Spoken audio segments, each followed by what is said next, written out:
Komplikado nating buhay ngayon, pati pag-aalaga ng hayop, komplikado na rin. Bukod sa kanilang pagkain, dapat ring intindihin pati ang kanilang tulugan, kung saan sila mamamahinga at kung saan sila ipapasyal. Narito ang ilang mga hayop na ang bawat luho at kung ano-anong kapritsyo sunod sa layaw. Alagang Pomeranian ni Erlinda.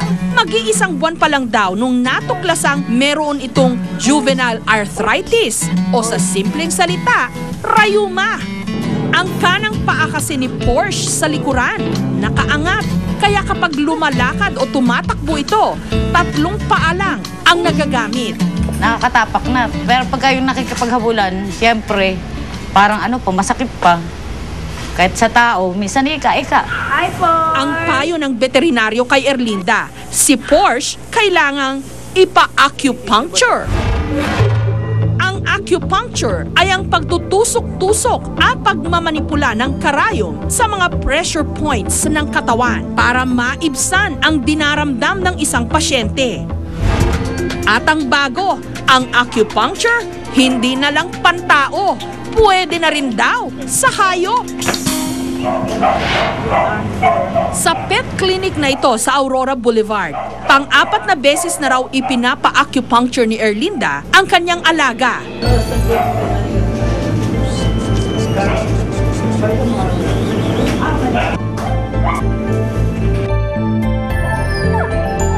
Ang 2 karayom magkatabing itinutusok sa tagiliran malapit sa balakang ni Porsche. I-twist yung needle, tapos parang wini-withdraw tsaka ini-insert ng konti yung needle. Sa loob ng 10 minuto, dahan-dahang iniikot ng pataas at pababa ang mga karayom. Sunod itong kakabitan ng wire para daluyan daw ng electric stimulation. Kitang-kita sa panginginig ng paa ni Porsche na dumadaloy ang kuryente sa kanyang katawan. Ang bayad para sa bawat session nito, 350 pesos. Mas maganda na regular yung treatment. Pagka-acupuncture kay Porsche, kapansin-pansing na itutukod na nito ang kanyang paang may rayuma. Nag-i-improve naman yung, kaya lang parang nasanay siya nung nagkakandir. Pero pagka tinatapak niya. Kung ano-ano na nga ang mga naimbentong treatment ngayon para sa mga hayop. Marami kasing pet lovers ngayon ang turing sa kanilang mga alaga VIP, very important pets. Ang jacuzzi na ito, pinalibutan ng mga scented candles. Binudburan ng mga rose petals. Hinaluan pa ng orange-scented aromatic oil. Pero ang magbababad dito, hindi mga tao, kundi mga hayop. Afternoon, ma'am. Welcome to Sandra Care. Inabutan namin dito si Kath, 18 anyos. 2 beses isang buwan kung ipaspa niya ang kanyang alagang Shih Tzu na si Oreo. Hi.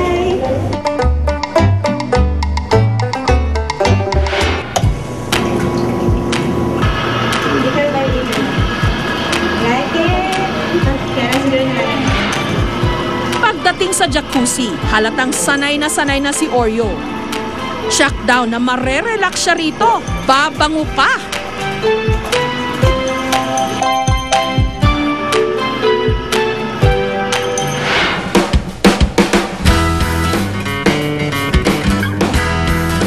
Sunod siyang binigyan ng full body massage. Ang langis daw na gamit sa kanya, hindi lang nakakatanggal ng stress, nakakapagpaganda rin daw ng kanyang balahibo. Ang presyo ng spa package na ito para sa aso, 1,800 hanggang 2,800 pesos, depende sa laki ng aso. Since I love my dogs, syempre gusto ko rin sila ma-pamper.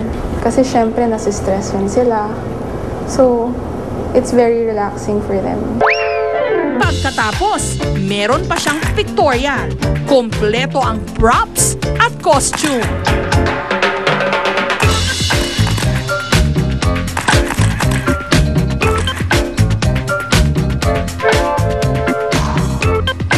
Siyempre, gusto ko pretty siya pag nakita ng mga tao. It makes me happy to see people when they see them, when they see my dog really pretty.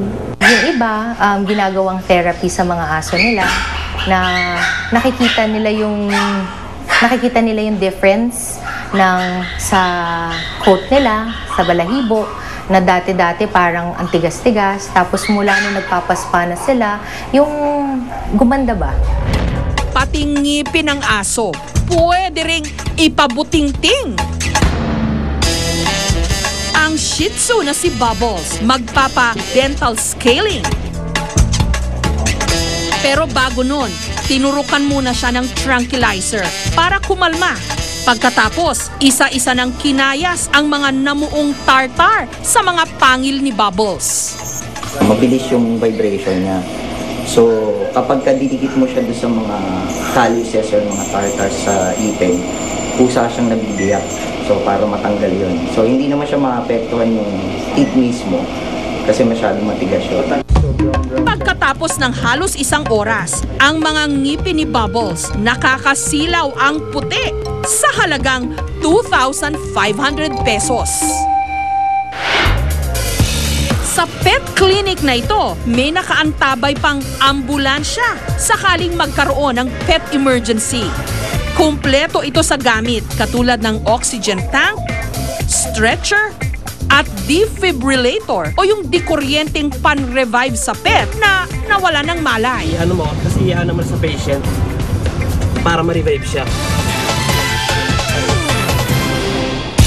Susunod, ang pet grooming shop naman na ito. Sa halip na maghintay sila sa pagdating ng mga kliyente, sila na mismo ang susundo sa mga ito.